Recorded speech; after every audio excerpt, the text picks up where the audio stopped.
According to We Are the Drug Policy Alliance, people of color are far more likely to be stopped, searched, arrested, prosecuted, convicted, and incarcerated for drug law violations than are white people.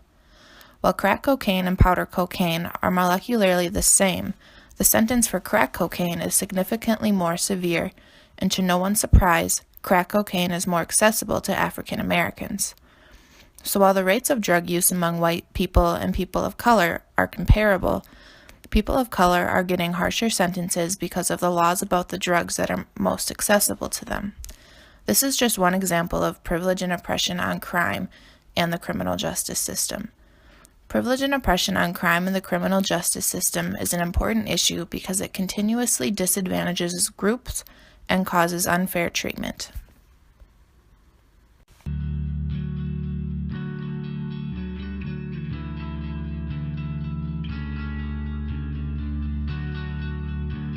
Internalized oppression.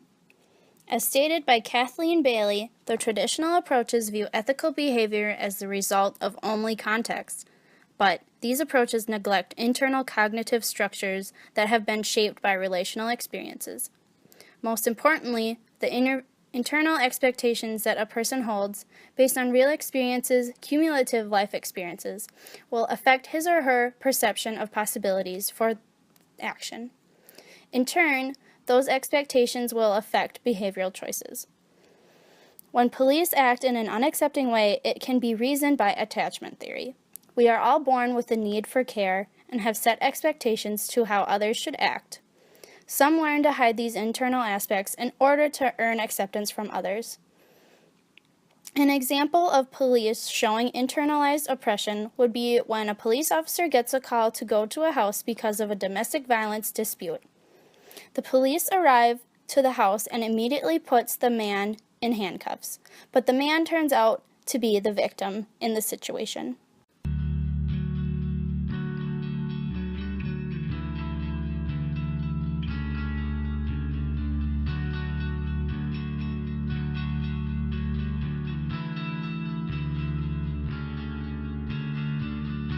Here are some facts and examples of the background of criminal oppression.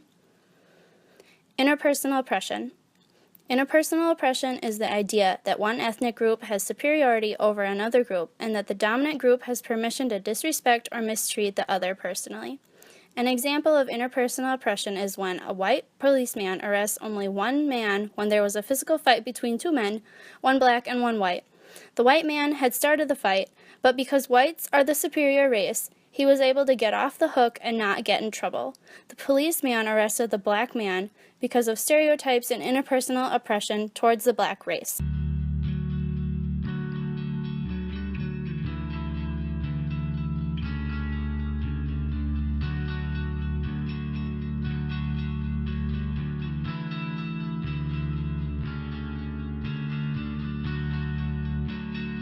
Institutional oppression is a form of racism expressed in the practice of social and political institutions. The biggest crime in the U.S. criminal justice system is that it is race-based, and African Americans are directly targeted and punished in a much more aggressive way than white people. 3 reasons. Reason 1. The U.S. has seen a surge in arrests and putting people in jail over the last 4 decades.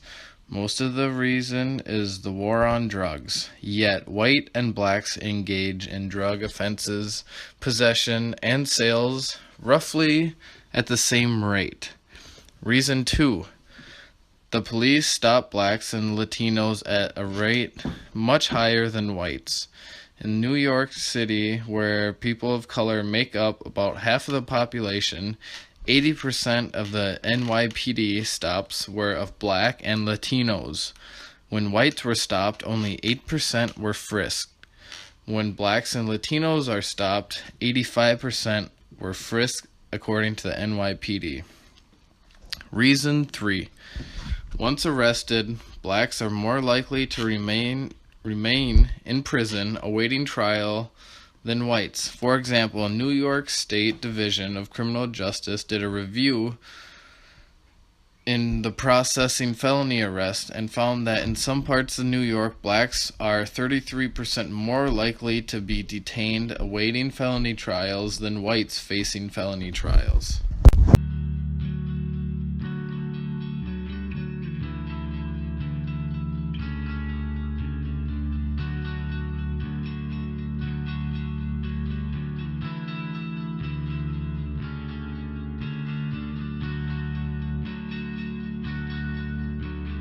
Structural oppression. Sometimes institutions and society are structured in a way that prevents members of a certain group from entering. Frequently, the oppression of any particular member of a said group may not always be visible at the level of the individual. Some forms of structural oppression exist as a result of laws or other highly visible public policies. For example, the Jim Crow law in the United States after the U.S. Civil War. Other forms of structural oppression, such as those, can exist due to economic or cultural forces. Poor whites and people of other race are also subjected to the system of social control. Because if poor whites or others get out of line, they will be given the worst possible treatment. They will be treated just like poor blacks. If you are born poor, you are most likely to stay poor and live your whole life poor. Being born rich, you are most likely to go to college and one day own some sort of business.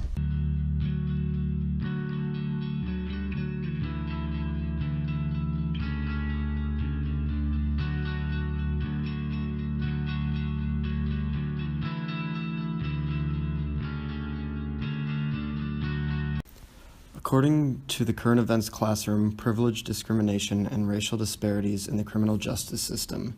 While it is difficult to compare the number of blacks versus whites killed by police because not all municipalities report information about police shootings to the federal database tracking police shootings, the FBI reports show that 18% of the blacks killed during a 7-year period were under age 21, compared to 8.7% of whites killed by police officers.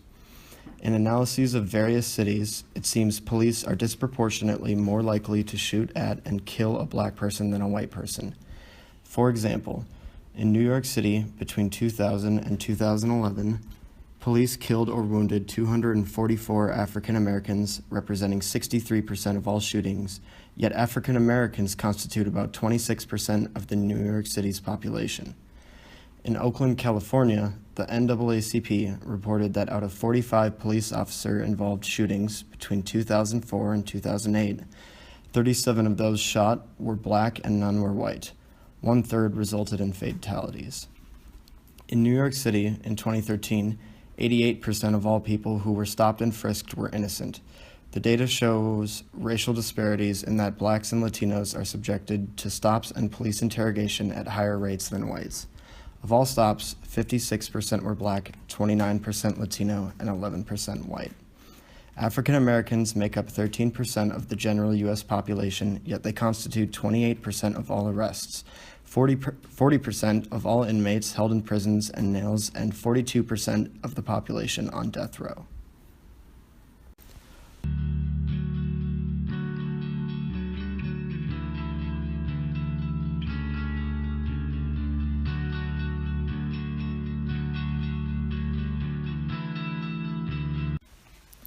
Additionally, according to Center for American Progress, people of color are more likely to become entangled in the criminal justice system. Among black males born in 2001, 1 in 3 will go to prison at some point during their lifetimes. 1 in 6 Latino males will have the same fate. By contrast, only 1 out of every 17 white males is expected to go to prison. The so-called war on drugs has disproportionately affected people of color. Despite using and selling drug rates at similar to those of their white counterparts, African Americans and Latinos comprise 62% of those in state prisons for drug offenses. People of color, particularly black males, face longer sentences than their white non-Hispanic counterparts for similar crimes. According to the U.S. Sentencing Commission, between 2007 and 2011, sentences for black males were 19.5% longer than those for whites. Furthermore, black men were 25% less likely to receive sentences below the sentencing guidelines for crimes of which they were convicted. During traffic stops, people of color are more likely to be searched than their white counterparts. National survey data shows that black and Latinos are 3 times more likely to be searched than whites. Blacks are searched in 6% of traffic stops, and Hispanics are searched in 7% of traffic stops, whereas whites are searched in only 2%. People of color are extremely overrepresented in the juvenile justice system. According to a 2014 report on racial discrimination in America, juveniles of color represented 67% of juveniles committed to public facilities nationwide, nearly twice their share of the juvenile population. Despite comprising only 15% of the juvenile population, black juveniles were arrested 2 times more often than their white counterparts.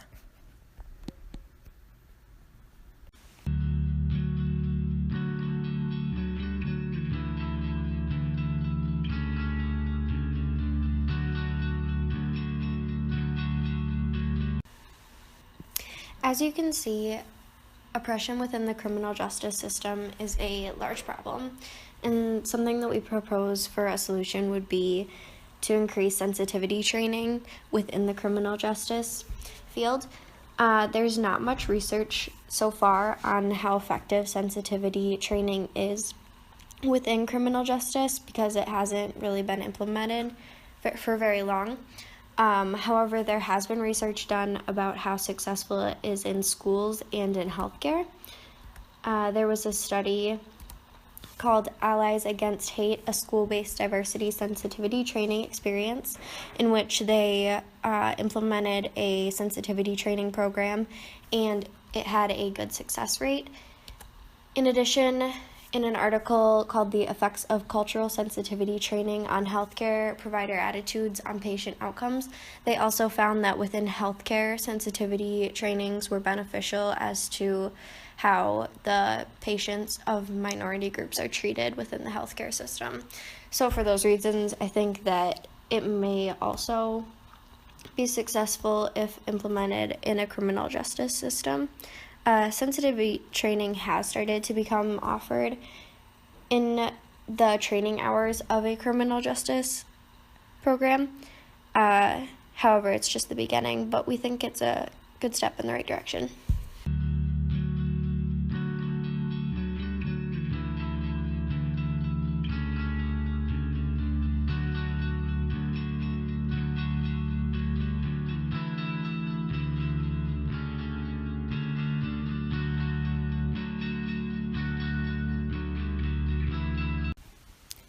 In conclusion, privilege and oppression on the crime and the criminal justice system is happening, and even though we focus mostly on race-based oppression, the oppression on crime in the criminal justice system goes beyond just race.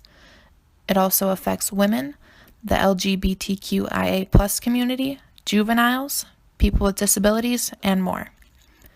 While privilege and oppression is happening and is prevalent in our society, it doesn't have to be this way. We can make change internally, interpersonally, institutionally, and structurally, and it might all start with being a culturally competent citizen.